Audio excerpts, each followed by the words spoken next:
Good morning and welcome to day 49. We're almost at 50. 49 days. Wow. Hope you're all having a wonderful morning.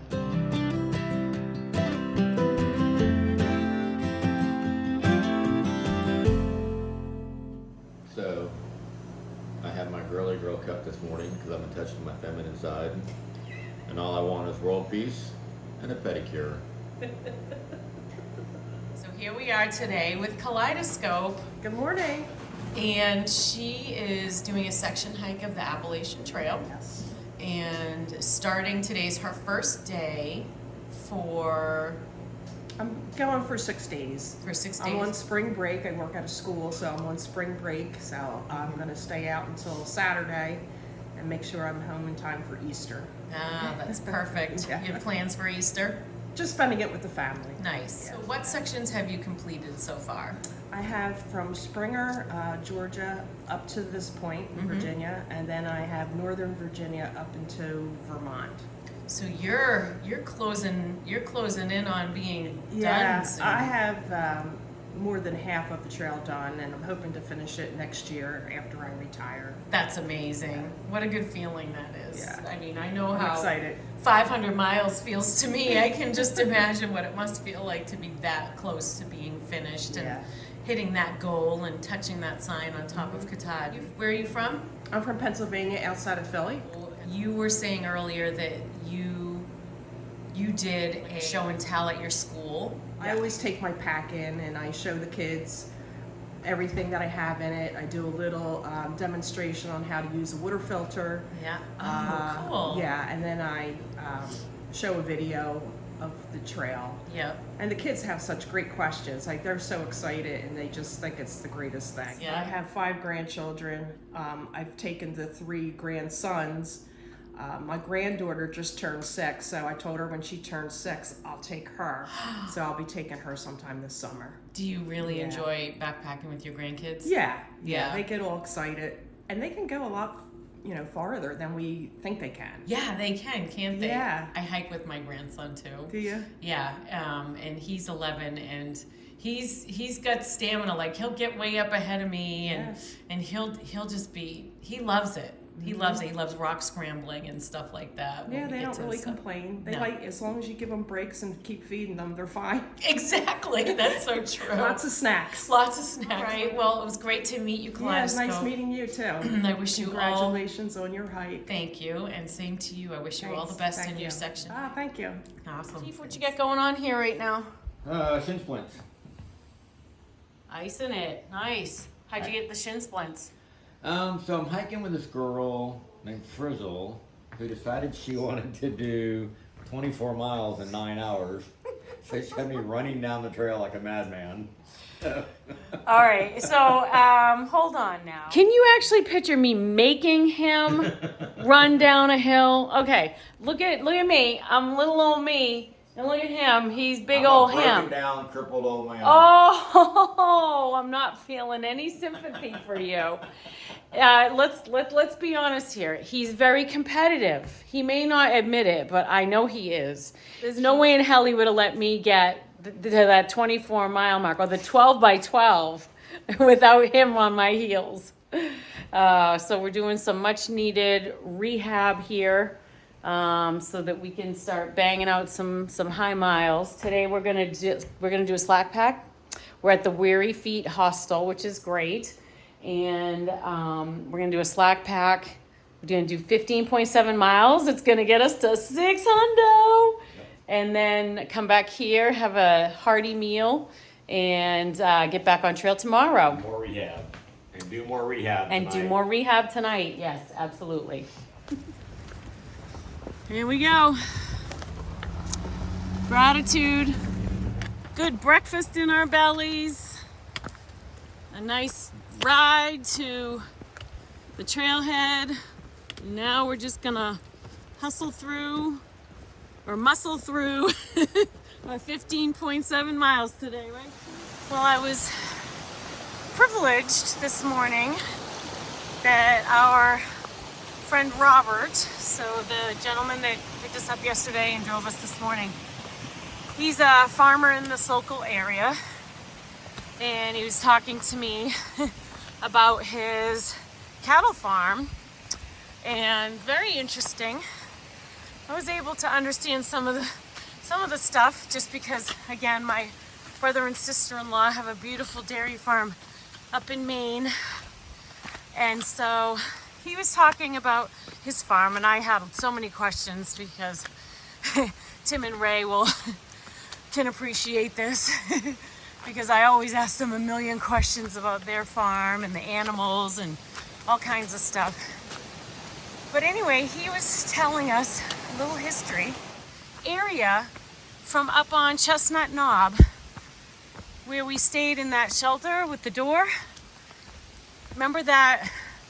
I wasn't sure if it was a crater or a sinkhole or what, or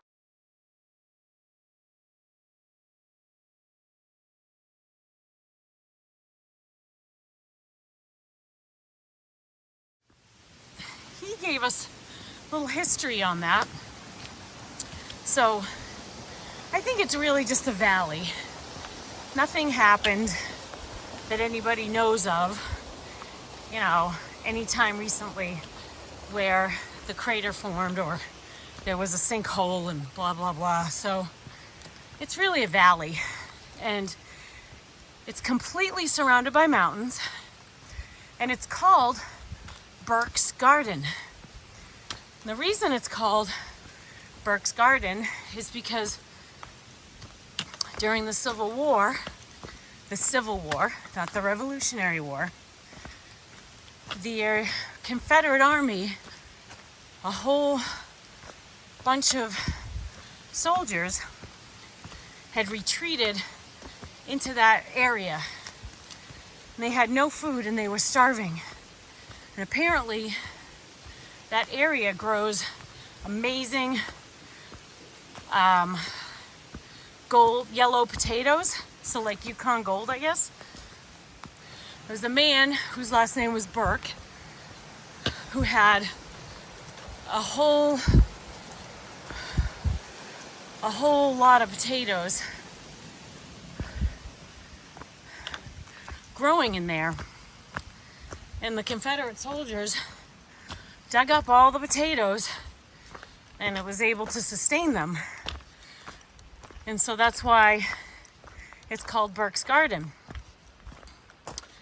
But then the other thing is God's thumbprint. He said because from an aerial view, it looks like a big thumbprint because it's completely surrounded by the mountains. And so I thought that was fascinating. I love learning about the history of the area that I'm walking through, and it's hard to learn about it when you're actually on the trail. So to get little tidbits of information like that is really cool. So thanks, Robert. It was awesome to learn more about this beautiful area. Wow, look at all these farms. Ray, look at that. I think you'd like it down here. Ray's my sister-in-law. I have a feeling we drove through some of that maybe on the way here. But again, what do I know? I don't know where I am. I don't know where I'm going. I only know where I've been. Is that a song?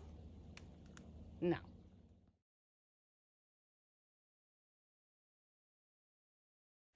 Hey there. I wanted to share with you that just a little bit of info about the videos I've been doing.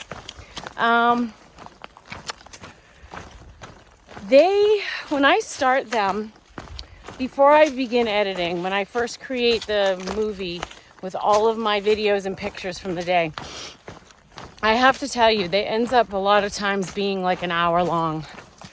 And I know that's too long for people. I know you don't have that kind of time on your hands.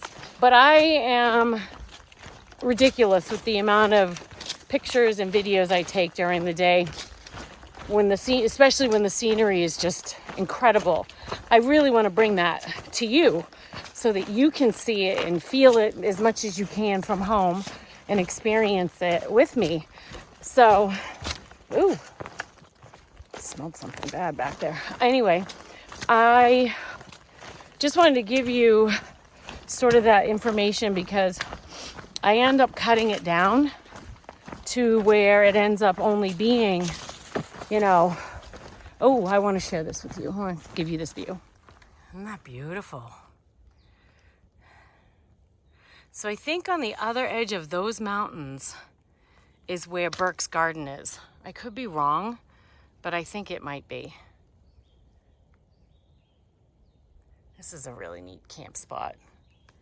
It's so funny because Robert was telling us about how growing up here, so he's from here, and he was saying that growing up here, like as kids, they used to all get on their horses and they'd come up, and they didn't know what the Appalachian Trail was. It certainly wasn't that popular back when I was a kid or when we were kids, because I think he's around my age. And he was saying how they'd bring big machetes with them, and they would literally, like on the horseback, they would be cutting back all the brush at whatever, you know, horse level they were at so that they could get through on their horses. And they'd come out here and they'd camp overnight as, you know, all their friends, and then they'd go home until one time he said the National Forest Rangers gave a couple of his friends a ticket. It was like $150, and back then, I mean, $150 is $150. But to a kid back then, back in the 90s or 2000s, early 2000s, whatever it was, that's a lot of money. And so they basically got fined because the Appalachian Trail is foot traffic only. Despite that, there are a lot of horse trails around here. And that's how we got on the subject, because I was telling him, I was surprised because you didn't see that in Georgia. You didn't really see it. I didn't really see it in any of the states prior to Virginia. About horse trails and like no horse signs posted on the AT. So I thought that was interesting. So I wonder if maybe there's just a lot more horses, a lot more people that have horses in this area versus down there, or maybe near the trail down there. I don't know. But if anybody does know, like, I welcome all of your comments and information when you have insight to something that I don't know. Like somebody, I think, commented about, I said the other day, the Rockefellers and the Biltmore, and somebody said it was actually the Vanderbilts. So thank you for that. And I appreciate the correction. I have no problem with that whatsoever. So if you have facts, I'm just saying things off the top of my head I can't fact check out here. So I appreciate when you're able to set the record straight. So thank you for that. And they also said that the Pisgah, I think I'm saying that right, National Forest is all land that the Vanderbilts, I believe, gave back or sold or whatever, so that we have that national forest. Well, I don't know if that's why they did it, but that was all their land, I guess, which is cool, because some of the most beautiful scenery I saw, I believe, was in that forest earlier on. So that was pretty cool. But back to the movies. Sorry, I digress. Always. This is how my brain works out here. I think it's probably actually how my brain works all the time. But you're just getting a bird's eye view. Lucky you. So back to the movies. So I edit it down, and I try to get it under 30 minutes when I can, or as close to 30 as I can. It doesn't need to be an hour long. But I really try to capture the best scenery that I can.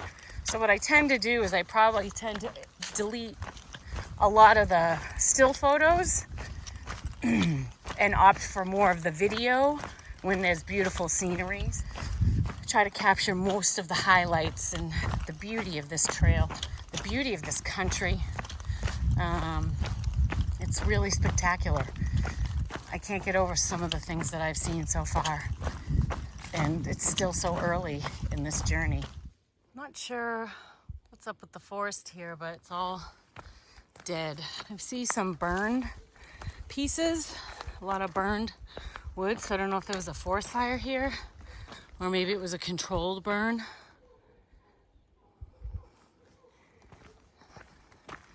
Maybe that's why it's all like this.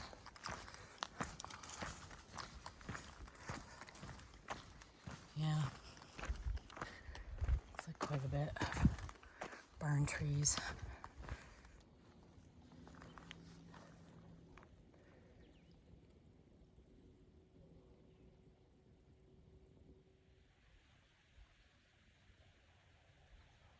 So I've just met Pink Hot Dog. Nice to meet you. Nice to I'm meet you. Frizzle. Nice to meet you, Frizzle. And can you tell us a little bit about the hike you're doing right now? Yeah, I'm doing a southbound flip-flop. So I started Harpers Ferry on March 1st, and I'm going to go to Georgia. Yep. And then I'm going to go back up to Shaw's in Monson, and I'm going to hike south to Harpers Ferry. And when I'm done with that, I'm going to grab up my wife, Mushroom, and we're going to go back up to the 100-mile wilderness and hike north to Katahdin and finish it on Katahdin. Oh, that is So amazing. that's kind of how we're going to do it this year. She hiked a Nobo with me last year, but she didn't want to go this year. She wanted to flower farm. So, so she left me to hike by myself. So you've already done the whole Nobo thing Yeah. once, and you're fine, Rover. Go ahead. So you've already done the Nobo thing. All right, let me ask you this. Do you have any wisdom to share with those of us that are going northbound, or for anybody who hasn't started yet? Yeah, so you'll probably get this speech when you get up to Monson from the owner of Shaw's. His name's Poet, Yep. and he Heard gave of us him. all a speech before we left. And the highlight of the speech was the fact that no matter what you do the rest of your life, if you make it to the top of Katahdin, you'll always compare everything else you do to your through hike. Oh my God, you're gonna make me cry. I'm not even kidding. I'm serious. It kind of wells me up a little bit too, and it's true.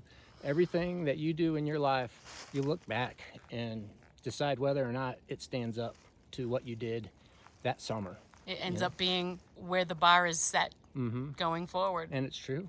Oh, that's fabulous. I love that. Thank you. Thank you for sharing that. That's really beautiful. Yeah, it's pretty awesome. So Yeah. this is a great place, and I just hope that you enjoy yourself all the way up. I'm trying. I have my good days and my bad days, but I know that the most growth comes from getting through those tough days. Right. Mm-hmm. And yeah. Trying to keep your mind right is most of the battle. Your Yeah. body is doing it for you, but sometimes your mind gets in the way. So keeping your mind right and just hiking on and enjoying what you see around you is all you have to do. That's beautiful. Thank you. All right. I think you all know me well enough by now to know that conversation was profound, at least to me, and it definitely struck a chord with what he said. The advice or the speech from Poet up at Shaw's was about once you get there, like that's what you compare everything else in life to. And I truly believe that. I do.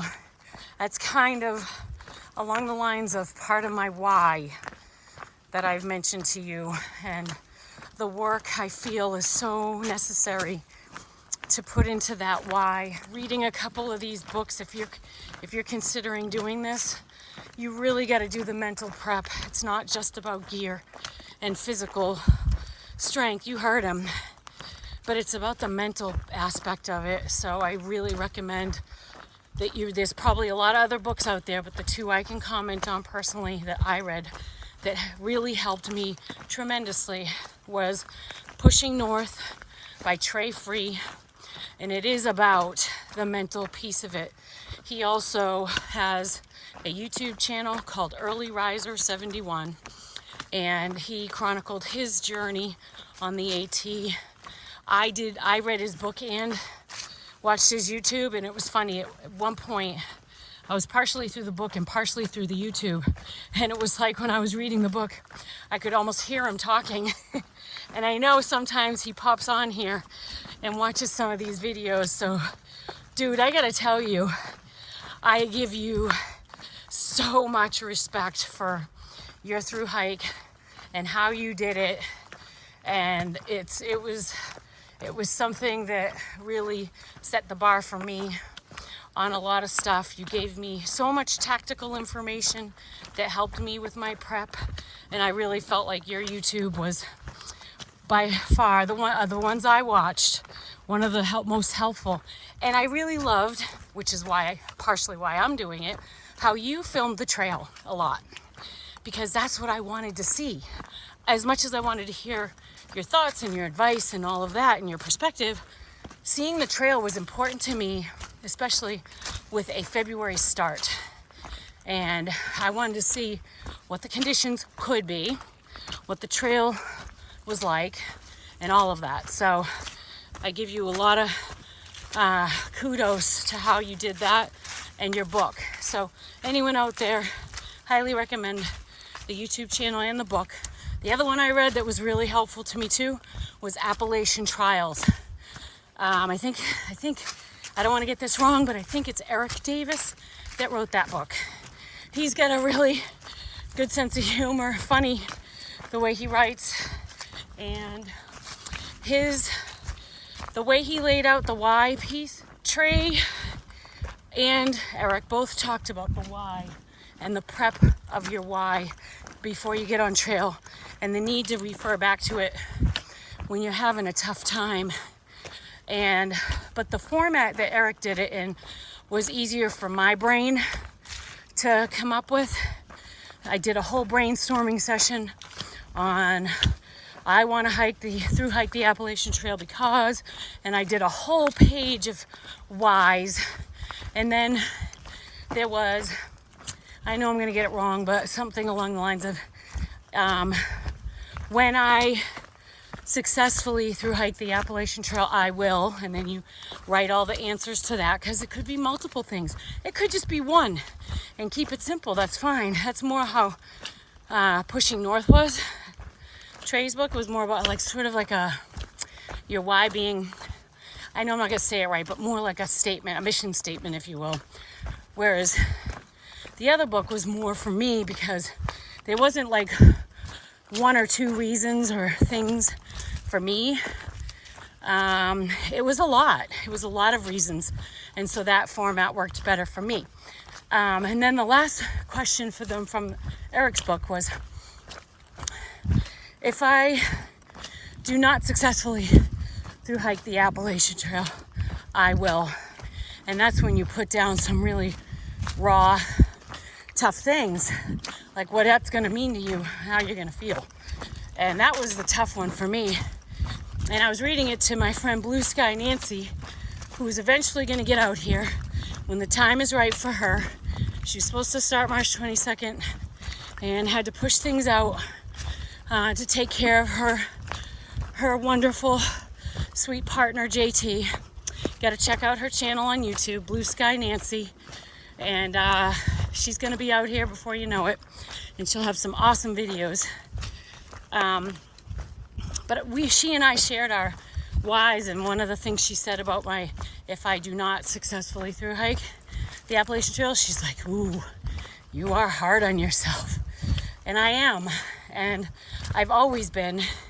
In fact, one of my former bosses, Jody, said that to me many times over the years.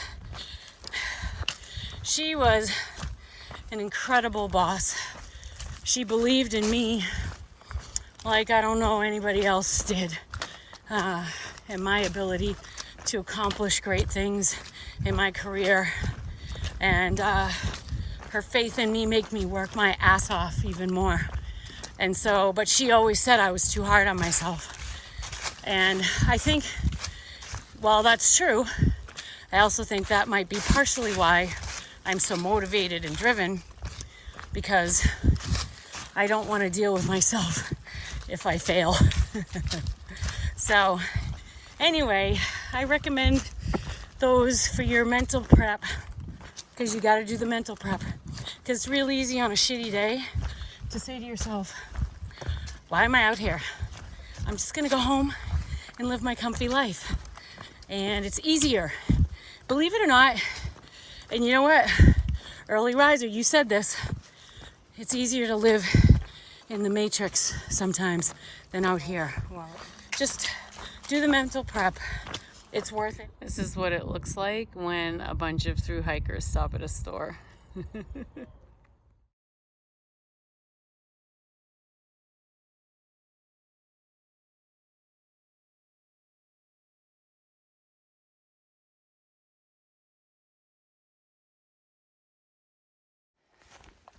Yeah, I'm so stoked to have hit 600 miles.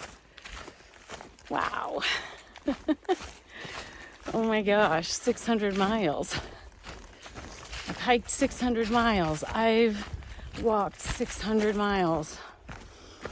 Damn. That feels good. I'm not gonna lie, it feels real good. Woo-wee. Wow. I just met. Who are these two? Who are these two? Hello, little puppy. Hello. Are you a good doggy? Are you a good doggy? Are you a good doggy? Yes, you are. Yes, you are. You're such a little puppy. Look at how little this doggy is. Oh my God. I just asked Julie if I could let this, because if this one could sleep with me tonight. Oh my gosh. Look at you. Look at you. Come here. Come on. Oh, you're so cute. You're so cute. Oh, I love doggies. Hello, hello, hello, hello, hello. Oh, you guys are so cute. You guys are so cute. You're so cute. Hello. Someone wants a belly scratch. Someone wants a belly scratch. Hello. Hi, puppy.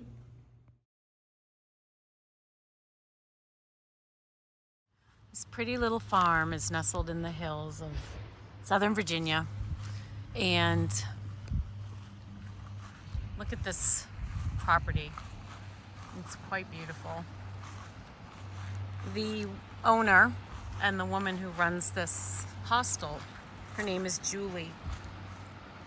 I'm not sure I've met a woman as giving and kind as she is, and caring to total strangers. The other day when I called her, I found out later that she was getting a call also from Robert, our driver, the other guy. He's not our driver, but he also does shuttle driving here. And she said to him after my phone call with her, she said, the woman I talked to had such a bad signal, I didn't want to hang up the phone until she knew that she was all set. And like, they came and got us, we changed our plans, they were very accommodating. It's an old farmhouse, but the care here is like family, and it's really quite wonderful. Home cooking. We had a hearty breakfast this morning, scrambled eggs, sausage patties, and pancakes. Tea, coffee, whatever, you name it. And she made Tang. Who remembers Tang? Anyway, it's been really nice. The hospitality here has been quite incredible, and we've been really lucky.